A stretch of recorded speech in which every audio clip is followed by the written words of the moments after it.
we found it. So it is safe to stream, but yeah, just a warning, there's a bit of message on here as well.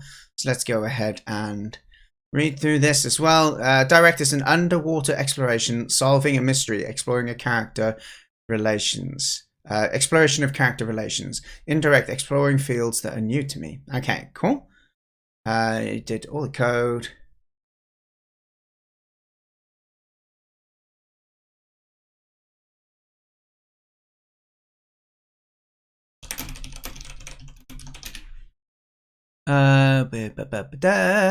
Hey, the Champion Way, how you doing?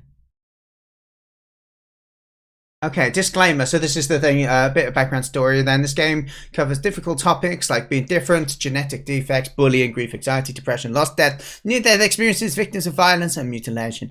If you're sensitive to such topics, please do not play the game. It's not going to have any direct violence or graphic or anything cool like that, but it may touch on those topics. The stories of the characters are all fictional, but it might be inspired by real life. Characters and actions intentionally exaggerated to make their messages unmistakably clear. Despite trying to keep the game humorous, this game is not suitable for children. It is safe to stream though, since there's no willies or boobs, thankfully. Thankfully. Can't be having that here, can we? And you fixed up a bug, and yes, you are awesome for taking part. I agree, congratulations. Let's see, was there an effort made for minimum amount of buttons that need to be pressed down? Macros, not all large.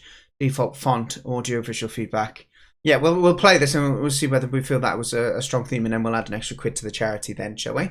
Alrighty, so without further ado, let's get started on this. Look at this, there's even a restriction. I'm not going to remember for my account in case I accidentally click on some furry game that I don't fancy looking at someday. Champion, I'm doing good, thank you very much. So I hosted a game jam a week and a bit ago. Yeah, I guess 2 weeks ago we were raising money for a charity. Which is a great charity that helps disabled people have access to play video games by making custom controllers for them and input methods so that they can still engage with video games, which makes a huge difference to their lives. So we raised almost £3,000, which is great. And so I'm playing through the games that people made during that charity game jam that I hosted. So we've gone through 4 or 5 today, and so we're just getting started on another one now. Did it say please use the Windows download? Web export is not always working well. Thank you, Borat, for reading chat better than I do. How can I just go to the page that... Okay, by here. Not the penguin.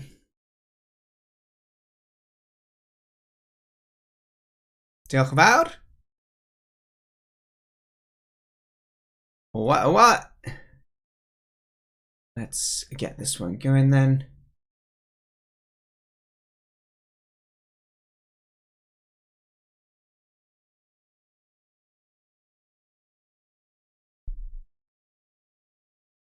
Hello there, Barnes Emma. Hi. Let me just go over here. And it looks like the game was made in Godot as well, or Godot, as some of us will say. All right, let's get started then.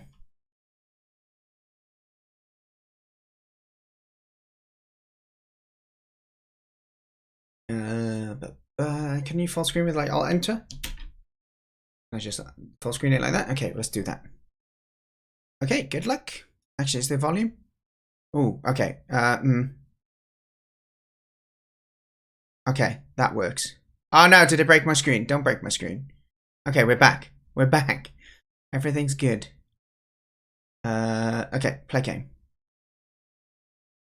Oh, look at this. You can advance through dialogues with space or enter. Thank you. Or click with the left mouse button on the blue triangle. I don't want to have to aim for that triangle every time. The in-game menu can be accessed by escape. Disclaimer. Yeah, okay, we read this bit earlier. With respect, we read through this on your page, so we're just going to go ahead and read this. What do you want to do? I understand. Despite we can keep the game here. Yeah, I remember this. Oh, I can click it just anywhere as well, which is nice. Have fun and enjoy the game. In a quiet little forest, not far away from Richard the little raccoon, lived Max the mouse. His dwelling had a porch with a beautiful view over the pond, but Max was rarely seen on it. after the unsolved disappearance of his parents. He only went outside for necessary errands and then immediately returned to his books. His neighbours did not know what to do with him. The children had always called him names because of his white fur and red eyes. Their parents only referred to him as Bookworm Weirdo or the Freak. Nobody cared. That life for Max was more difficult than the other mice. The albinism had made him more vulnerable to predators, and his health was not the best. In addition, losing his parents when he was little led to many anxieties. Also, there's volume. Yeah, the volume's very low. Can I bring it up? Yeah, they're already max. Try and bump it up a bit on OBS so you can hear it. I can hear it a little bit, but anyway, okay. The lack of support or acknowledgement from family and friends turned him into a loner. I'm not playing in browser now, though. I'm playing on desktop. A loner who was trying to find at least some comfort in his books. One bright but cold summer morning, the monotonous daily routine of the otherwise very vivid wildlife community around the pond got disrupted. When Max stepped out of his burrow, he could hear the children cry and the adults whispering. Max gathered all of his courage and asked a neighbour, "Look, it's a mouse, look at it!" I enjoy that there's now a picture. Look at this. Sorry, sir, but could you tell me what's going on? Aha! The Freak makes an appearance. Since when do you care for the problem of others? Even if I told you, you would neither care nor be able to help Bookworm. This emergency requires bravery and skill, both of which you are lacking. So do not disturb our emergency meeting any longer. Now get lost. Max was close to tears. I ran towards the lake to replenish his water reserves as he initially had intended. As soon as he arrived at the shore, he realized that the pond was shimmering in the sun differently than it normally did. Now Max was getting curious. Did something happen to the pond? Carefully, he approached the waterline and sniffed. The water had an unusual stench. This was enough evidence that Max did not even bother to taste test. From his intensive studies, Max knew that the shimmering combined with the smell were clear indications for a contamination with diesel fuel. It seemed to rise to the surface at the center of the lake. Max was determined to tell others about his analysis. As an emergency measure, all drinking water must be filtered. There was an instruction on how to do this in one of his books. But would they even care for his opinion? All of their lives they were dependent on this water source, and so a solution must be found quickly. Max doubted the others would listen to him, but at least he would have tried. Max ran back to the village centre in hope of finding the Major. Just a quick catch up on chat. What was good? Did people not like my voice for the... Look. Brown Mouse is Scottish, alright? Stop judging. Background music was intentionally very silent. No, that's cool, that's cool. Very nice. Okasan was great. But instead, he ran to the old neighbour to whom he had talked to before. Yes, he's coming back. Watch out where you're going, Freak. Blocks Max and prevents him from going any further. Please, sir, let me pass. I need to talk to the Major. It's urgent. No, you shall not pass. What did I tell you earlier? Get lost. Children, chase this devil away from the village. We have got more important stuff to do than to deal with the shenanigans of this weirdo. Before the screaming children could even come close, Max decided to take to his heels. He could not tolerate shrill sounds at all. They would give him a severe headache immediately. Frustrated by the rejection, Max strolled along the bank of the pond, kicking a pebble with his feet. The old neighbour was right. I might have some brains, but I lack in everything else which is important to survive out here. If only I could be braver. Then I would swim to the middle of the pond and dive down. But I'm a coward. Getting water takes all my courage to overcome my fear of the pond. When I think back... Oh, sorry, this accent is changing all the time. When I think back how I love to splash around in the water with Daddy. How could it come so far, Daddy? Some villagers tell me that you and Mama drowned in the lake, but both of you were excellent swimmers. Does the pond take everything away from me that I hold dear? The only ones who stood behind me, defended me, believed in me, and loved me? I do not want to be the awkward one, but I am who I am. I cannot change. I tried many times. With the mentality of the villages, there would be no solution to the water problem. This means everybody would have to leave. And I love this place with all my heart, no matter how hard the villagers are to deal with. This is the only place I feel close to you, Mummy and Daddy. But I want to live. Neither be governed by fear nor prejudices. If I could only find a way to overcome my fears and show the villagers that I really care about them, but I'm not able to show this like they expect it. What if I find a way to investigate the diesel pollution without getting into the water? Then the villagers might realise I do care and even might show me some respect. But how do I come out of my shell? Shell? Hey, that's it. What about a waterproof shell? Could be in the water without being directly in the water. I'll be safe no matter what, so I would not need to fear drowning. I have plans for a submarine in one of my books, but building one from scratch would take weeks or even months. Then it's too late. Modifying something would be much quicker, but I have nothing at hand. This is so frustrating. Why can't things not work out once in my life? Frustrated and angry, kicks the pebble very hard and it flies into the reeds.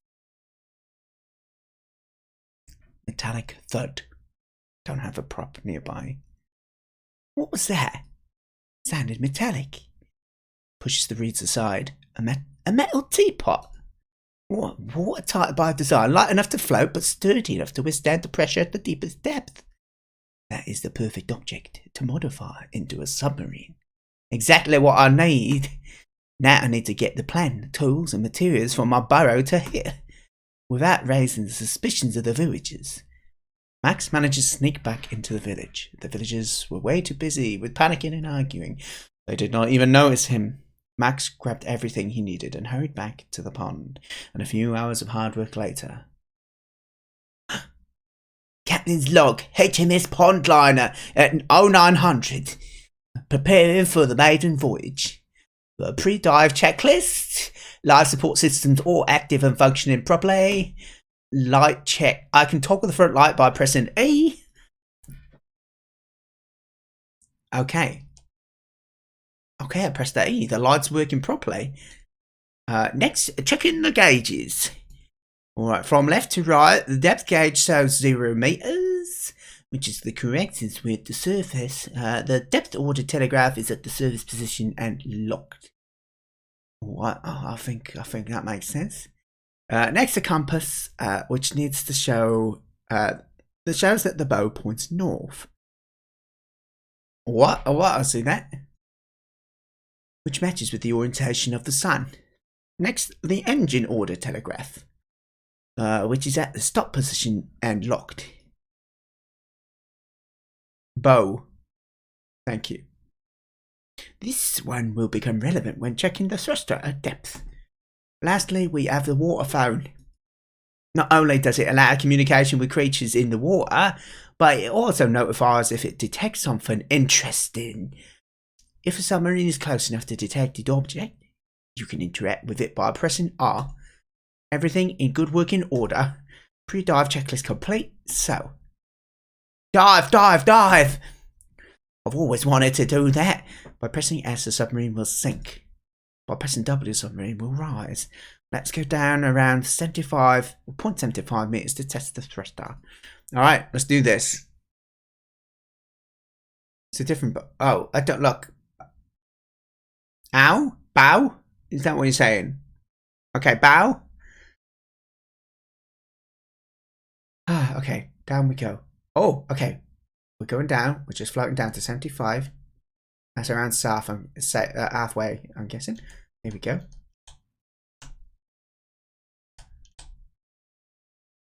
Now that we're at the correct depth to test the thruster. What? Pressing D will toggle between stop and forward. Pressing A will toggle between stop and reverse. In case of an emergency, press Q to stop the submarine immediately. Thruster seems to be working properly. No, everything is ready for exploration.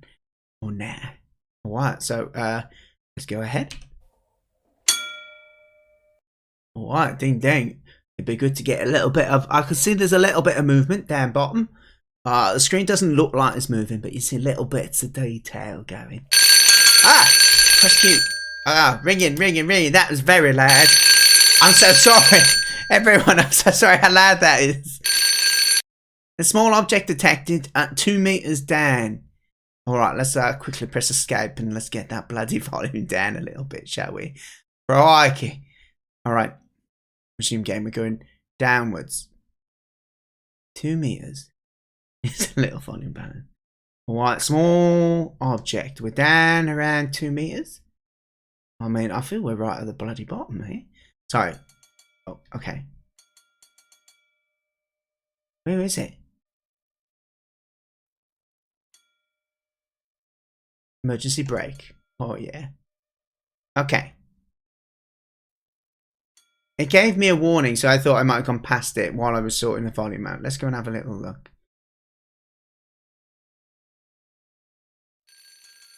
Aha!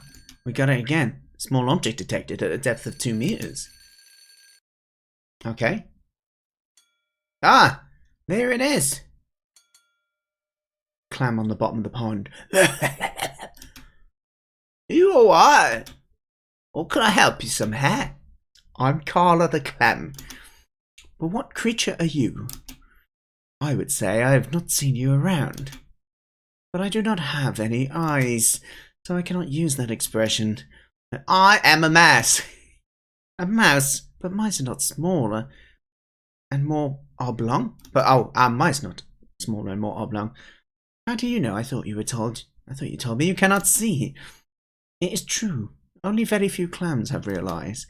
But almost every species can detect light and shades. Unfortunately, I do not belong to the very few, and only can enjoy the world in rough shapes, with little or no details. I protect myself with a watertight shell, and since I can neither hold my breath for long, nor swim very well, this allows me to move around the pond more freely. And to be honest, I'm also a little bit afraid of water. A real mouse. Never thought I would have the pleasure to talk to one. I want to know so much. How does it feel if the grass tickles your belly? Just what a strange first question. Or taking a nap in the warm sun. This must be so wonderful. Seeing the sun, feeling its warmth, not being cold all the time, being able to move on your own will. What do you do all day long? Lying around snacking, playing? All I know about mice I've heard from the Pikes. And the only thing they're talking about is how delicious young mice are. Sorry, that was not very tactful. I do not often get the chance to socialize since I'm stuck in one location with no neighbors nearby, and only rarely get visitors who do not want to eat me, but instead want to talk. No need to apologize. I know exactly how you feel. I have many neighbours around me, but they treat me either like I am not existing or that I am a disgrace to the village. If one is on one's own all the time, it feels very lonely quickly. And if the rare opportunity presents itself for talking to somebody, one becomes a chatterbox and might say something that puts people off. People then shame one for that. The gossip spreads and one gets even more avoided. Then one gets even less opportunities to interact and even more anxious not to blow it. And of course, one will blow it because one is too anxious. And the cycle repeats itself indefinitely. So do not worry about mentioning the Pike's taste. I already knew that fact from the stories. This is one of the reasons I fear the water. When I was little, I lost my parents to the pond. Nobody knows exactly what happened to them. See, he's doing the thing. He's doing the chatterbox thing. But some are claiming they got caught by pikes. After my parents vanished, the villagers told me the story that pikes only eat young or naughty mice, and consequently, since my parents were old, that they must have been extremely naughty. That story keeps me still awake at night and appears in my nightmares. It's always the same dream. My parents and I are swimming in the pond, and then all of a sudden the pikes are attacking from below and swallow my parents. I scream, "You got the wrong ones, pikes! I'm the freak! I was naughty, not my parents!" But the pikes just laugh. And to top it all off, every morning when I get my water from the pond, I see this dream as a reflection in the water. Never told anybody that, but I somehow feel a little relieved now that I did. So sorry, I'm in chatterbox mode now. I cannot remember the last time I had a real conversation with someone and was not just being yelled at. So I'm very sorry to hear that. Enough about me. You're really not looking like you're doing well. And all I'm doing is talking about myself. So, is there anything I can do for you? There's not much you can do. You might have already noticed that something is wrong with the water. Yeah, I have a shimmering liquid rise to the surface, close to the middle of the lake. I think it's diesel fuel from some junk that was disposed of in the pond. I'm on my way to investigate this. Since we clams filter through a lot of water to get our food, the horrible water quality bothers me quite a lot. If the water quality does not change soon, I will not make it. I'm afraid there's nothing more you can do for me. But I have to do something. I cannot leave you here like this. Well, the only thing that could save me now is clean water. A little stream joins the lake at the north shore. A stream? All my life I thought there was just a pond here. This explains why the diesel fuel is drifting so quickly. There is a natural current in the pond all times. If the source of the pollution is within the lake, the stream might be clean. If you could pick me up and bring me there, I might still have a chance. As a reward, you may have the pearl that is inside of me. Pearl? That is way too valuable an item for helping someone in need. Pearls might be deemed valuable by other creatures, but for me they are, from what I heard, more like what kidney stones are for you. Oh, crikey, fair point. I do not have suitable garba to lift you up and carry you safely. Do you think you could cling on to the hole? I am too weak. I merely can talk. Sorry, I suddenly feel dizzy. What's happening to me? If you cannot lift me, we need somebody who always has a solution. He's called Dick. How do I find him? He usually hangs out in the North Shore, close to the stream. Tell him Carla sent you. Why do you not know what he looks like? How am I supposed to go and find to talk to someone that I cannot recognise? When you are there, simply flash the light. Flash your... Carla, no! Incomprehensible stammering. She's in a delirium. I need to hurry and make that... and find that ominous Dick. Why did you call them Dick? Too bad that Carla could not tell me how to contact him. My only clue is that Dick likes to hang out at the North Shore. If I go north, I'll probably find Dick. Just giving me too many clips of me saying Dick here. So let's go.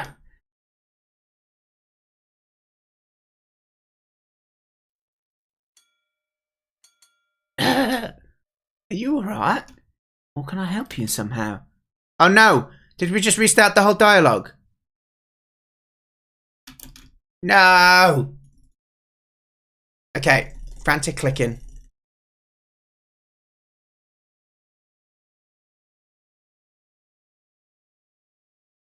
Ba ba ba ba ba ba ba ba ba ba.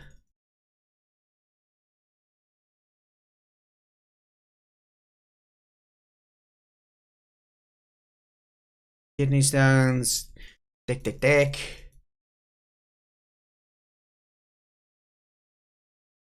Okay. Let's go. Please don't trigger again. Don't trigger again. What? I'm gonna forget his accent soon. Hey, hipster. Don't worry about it. Don't worry about it. I'll catch up with chat and give you an answer in a moment. We're just quite a bit deep into this narrative game at the moment. Large object detected. Depth range of 2 meters and upwards.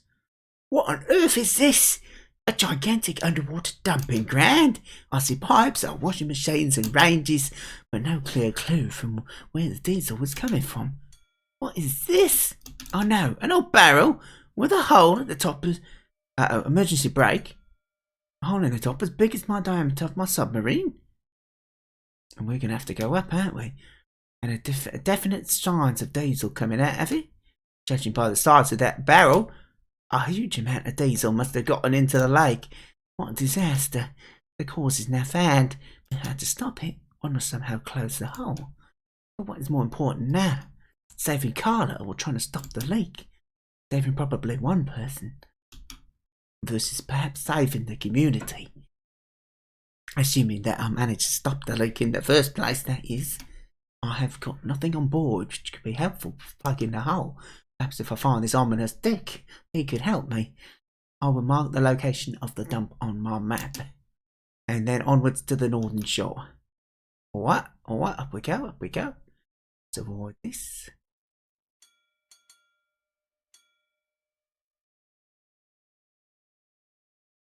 All of this stuff dumped in the river.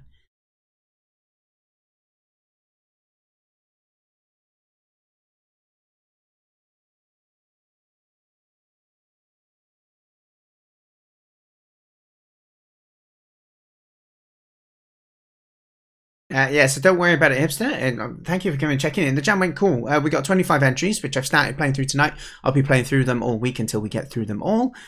We raised a lot of money as well for special effect. We raised over £2,700, which is a crazy amount of money. So thank you everyone for getting involved. I am at the north shore of the pond there. Nobody in sight. What should I do now? Ah, I got it. Flash your light. What? Press my E. Okay, here goes nothing. Flashes the light. Who's there? Talking in slang. Didn't I just see the damn blink of the spoonler? I don't want to offend anyone with my accents. Who are you? Are you gonna try catch me? To himself, that voice is creepy. Maybe that was a bad idea. Focus, Carla needs you. Stay calm, everything's alright. Do not make any noise before you know who you are talking to. Answer me. You can't hide. I see your damn light. Shit.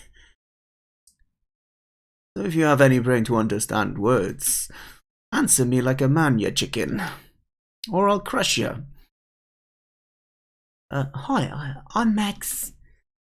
Just a harmless mouse in a submarine passing through. Nothing out of the ordinary, nothing to see, no hunter, no fisherman, no food in tin can, no reason to be upset. We all stay calm and nobody gets hurt. Please do not kill me. Cut the crap. Did you just say mouse? Yes? Who are you? Where do I have my manners? Name's Dick. Oh, are you the Dick that Carla told me about? That depends. You a friend of Carla? Yeah, I guess. What's that? A dope or nope? Yeah. That's good. If not, you'd be in big trouble. 'Cause playing games with me ain't healthy. But Carla's friends are also my friends. She's such a gem, helped me out a lot. I'd do anything for her. Sorry for that rougher tone earlier, mate. I'm a bit superstitious about strangers. Suspicious, sorry. Like to keep a bit in the background, you know. I'm a bit of a shady person. Not that kind of shady. Just don't like being in that damn spotlight. If it's okay for you, I'd like to come closer. My ears are not the best, but please do not freak out. Okay. Look at this character. Dick is approaching. Yikes! One of the Pikes! Clever Carla, she did not tell you who I am. So that you would not hesitate to contact me. Full name is Dick Van Pike. I see why you called him Dick now. Good pun. Nicknames most wanted. Was most wanted for countless murders. Incomprehensible, stammering.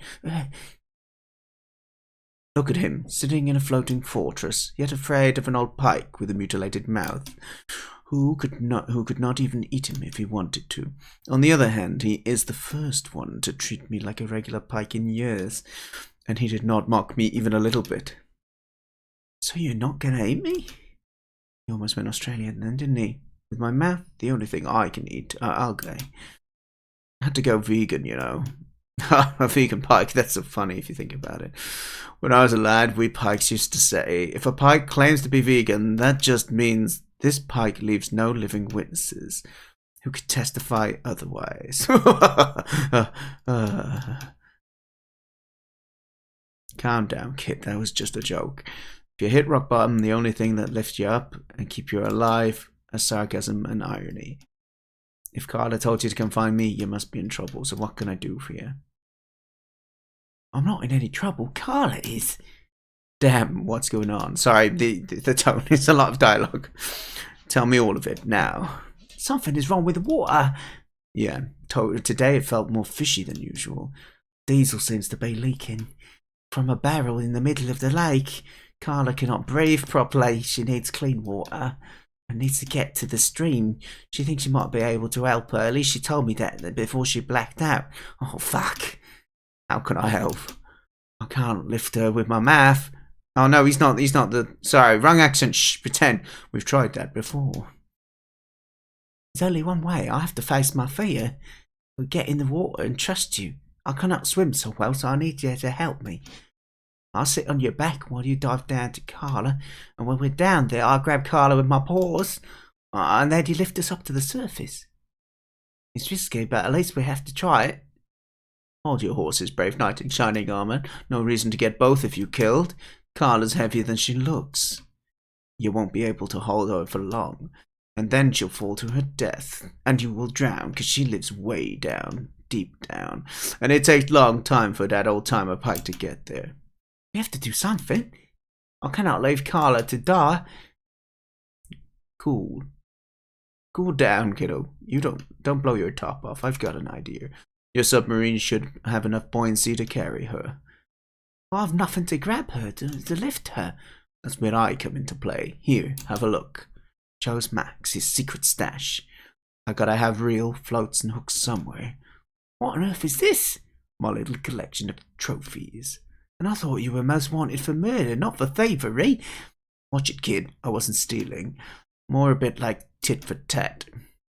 They gotta be somewhere here. Okay, here's a reel and some mounts. Found no hook, but a hair grip. Certainly less dangerous for Carla. Okay, I see where you're going. But how should we mount it? Do you also have a dry dock in your stash? It's simple. Submarine floats on surface. I lift you up with my tail. You use your paws to fix the stuff to your boat. This is not less risky for me. I still have to trust in the thieving park. Listen, kid, I'm losing my patience with you. If you really want to save Carla, this is the only way. So get cracking. Okay, calm down. I'm doing it. That's more like it. And while you're at it, I'll sing you a little song. Must you? Yep, certain stuff's easier to sing than talk about. We had an anonymous $2 donation as well. Thank you kindly, wherever that came from. I will add that to the spreadsheet once this game is finished. Appreciate it. Much appreciated.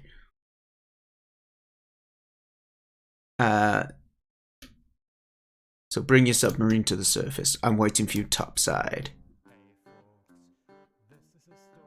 Oh, it's a song. Fame, fortune, and glory never ends with a fantastic twist. This one really shouldn't be missed. It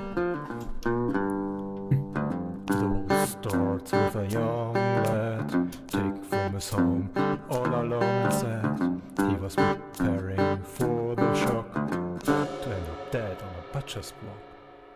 But destiny had different plans for him. This is Dick Van Dyke with the story of my life. Oh, he's rocking out. Dick Van Dyke with the story of my life.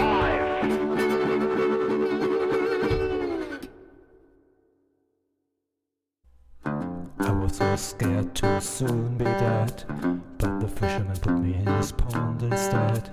I was as happy as I could be, only a vow in ecstasy, to live my life like there's no tomorrow. I stood by my word and showed no heart. I became a nasty spike from the start. Of course, soon the word was spread. The fisherman put a bounty on my head. How did you get a whole song in this game? Dick Van Dyke with the story of my life. This is Dick Van Dyke with the story of my life.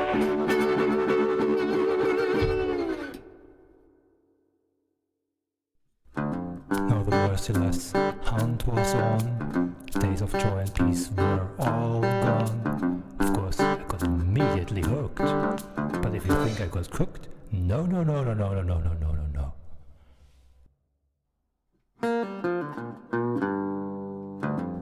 Fishermen posed with their prize. Is a bomb spacey. Praise my massive size. But then they threw me back into the drink. Why, you ask? What do you think? This is Dick Van Dyke with the story of my life. This is Dick Van Dyke with the story of my life. Oh no, Dick. After some time, I got sick, and everybody was starting to tease that old dick. I realized what fool I must have been, and turned into the gentle dick that you have seen. Now it is these human tyrants I fight, stealing their gear all day and night, preventing others having to die with a knife. And that, ladies and gentlemen, was the story of my life. Van Pike is helping people. Oh boy. Oh, now I understand what you mean with easier to sing. The artistic interpretation creates a mental distance to your pain, therefore does not amplify it. This enables you to share your pain without reopening the old sores, and perhaps even grow stronger. Yep, that's exactly it. One of the many things I learned from Carla. One needs to communicate the pain somehow. If talking's too painful, try a different medium, like art or music. No matter if you're talented or not, if the resulting product is good or bad, it is the creative process that provides the catharsis and a little bit of peace. How did Carla and you meet? After my wounds got infected, the disfiguring bulges occurred. Everybody was teasing me. They lost their fear for me, so I lost my pride and self-esteem. I was swimming around the pond restless, not eating, despairing. One day I heard somebody screaming for help. It was Carla, who was attacked by a crayfish. Until this day, I don't know why, I swam right over and scared that damn crayfish away. It was like a reflex, you know. In some case, that attacker would come back.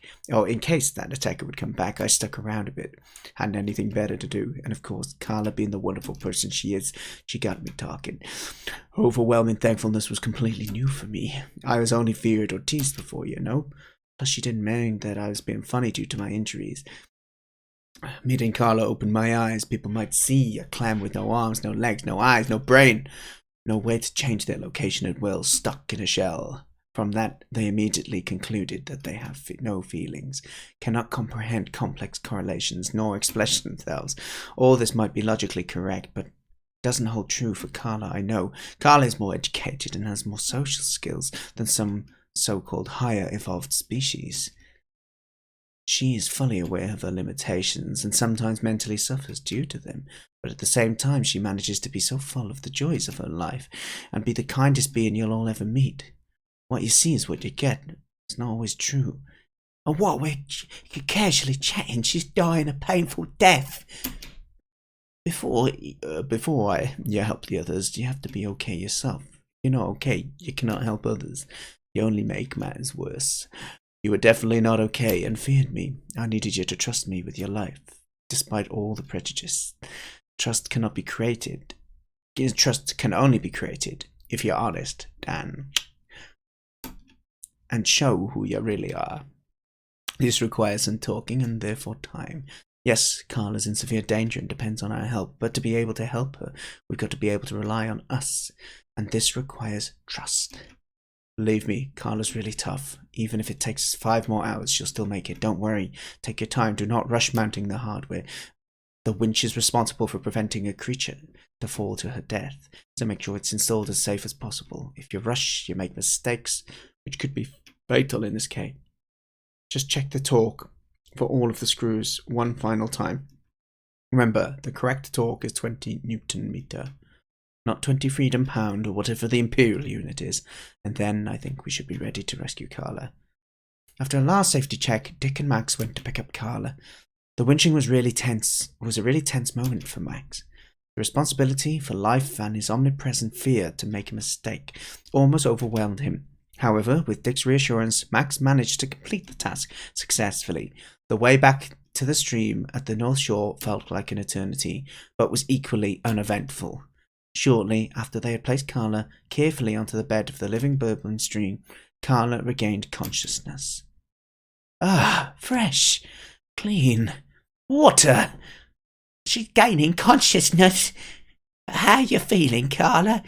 A bit weak, but otherwise okay. Thank you, Max, for helping me. I asked you for a lot, especially since I knew about your fear of pikes, but I knew you would overcome your fears and would do a great job. I'm so sorry I didn't tell you who Dick was. Can you forgive me? Broken? No, I cannot. It was simply too much. Overcoming my fears? Definitely not. I only suppressed them. The whole time, all I could think about was, did my parents drown here? What if Dick ate my parents? What if I make a mistake and drop Carla? Am I doing it right? Did I harm Carla whilst picking her up? Will I fail to help Carla? I can fail to help my parents. And even if I could help Carla, how many others could I not help? And how many will die because I failed to stop the diesel in the lake? And did Carla and Dick even like me? I couldn't stand if they wouldn't not, because I do like them very much. Of course I like you. You're so adorable, incredibly brave, always thinking about the well-being of others, doing everything you can to help. Having a big heart is rare and a special gift. If you lose the trust in yourself and others, it will become a huge burden. Just like every superpower, one has to know how to handle it and know when to ask good friends for advice. Asking friends? I do not have any friends. Or family. But yes, you do. Dick and me. I've got to go. Ooh, Dick swims in front of Max's submarine, blocking him from leaving. Hey, kiddo, wait a moment. Let me go. You think I don't know what you're up to, mate? You want to sink the submarine to block the hole in the barrel? And I won't let you do that. The stupidity. Why would you care? Because I don't want to lose a friend I just met. Since I don't have many. But there's still diesel leaking into the lake. And Dick. Contaminating the water, making people sick, and probably will even kill some. If you stop that leak, there's still diesel on the surface. This contamination will cause problems for weeks anyways. We don't have the means to change that. Only hope is that the humans notice the issue and deal with it. It could take weeks until the humans intervene. We cannot sit here and simply wait. We have to reduce the damage immediately to do as little as possible. Just like Carla said, a big heart can be a burden if one doesn't know how to deal with it, or how to handle the pain that the deep compassion sometimes brings. The barrel should be quite empty by now anyway, so it does not seem worth to stop the leak at the potential cost of a valuable life, and a capable submarine which could otherwise be used to do even more good. So please take my advice as a mate. Don't play the hero. Nobody's been caring so much about me since my parents died. But still, I cannot simply do nothing. Okay, let me suggest you something. I'm certain I've got a suitable object in my stash. You pick that up with your wench and plug it a hole with it. I even help you. It's less risky and a bonus. You gotta keep that fine submarine and can accompany Carla and me during our future underwater adventures around and beyond the pond. Sounds like a plan. Okay.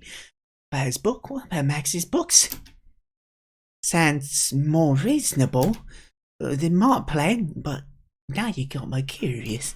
Well, what more good could the submarine do? Well, for example, next week is Fall Fishing Festival. I was thinking if the fish do not bite, but the trash instead, perhaps the sport fishermen get hooked with the environmental awareness. But I would need some help. So are you with me, partner? Sounds like a deal. Sounds great, my friend. That's what I wanted to hear. Okay, now let's get cracking and fix that leak. After that old pike really needs a bit of a rest. Why don't we just float on up a bit, enjoy the first day of sunshine in weeks, and plan out our next adventures, my friends? Sounds really good. The end. Thank you very much for playing this buggy prototype. Like, you call it a prototype? It's like a half-hour story. Well, we got there. We got there. Crikey. Let's give a little round of applause. One for what was quite a massive amount of dialogue, and it was really well written, in fairness. It was. The characters were good. You put a lot of thought of effort into it. There's a lot of detail as well. The song, absolute. The song, and then finally as you mentioned before we played it, how the story is full of kind of undertones of things that people can kind of reflect on, I guess, or people who've struggled to feel like they fit in for various reasons and stuff like that. So it's kind of nice if you can package a story that kind of helps people identify with that feeling and can give people something to relate over. So thank you very much, Dan Sakura. It was very much appreciated. I think I'm at the end. I don't think there's anything else I can do, right? I feel the credits should just play that song again, right?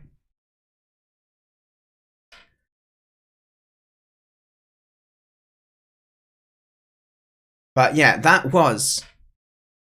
I'm gonna. It was not planned to get so much dialogue. It was an emergency solution because it was buggy. I'm at the end. Okay, cool. I didn't want to exit if I wasn't at the end. Woo! All right, I'm glad in a way though, because my voice was starting to feel it. Little Maxie was running out of voice. He didn't have much more bottle. His lungs were getting tired. The poor little mouse. Thankfully, the Scottish neighbour didn't have too many more lines. I think that was upsetting people. Anyway, okay, right. Let's write some feedback on this. This was great. Thank you so much. I've got to try and do silly voices. People have come to expect it of me. And it helps when it's something dialogue heavy to actually be able to switch between the characters as well, right? So my ratings, I give 5 stars to everyone who takes part. It's my way of tracking whose game I've actually played. Let's go and write a comment as well. What an absolute blast of a story. Such a vast amount of well-written dialogue.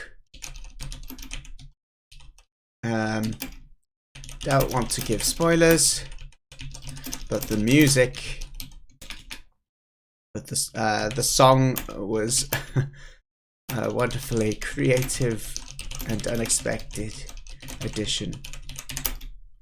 The game dealt with some great themes that I hope some people could relate to, and in turn it may help them. Thanks for the effort and time invested.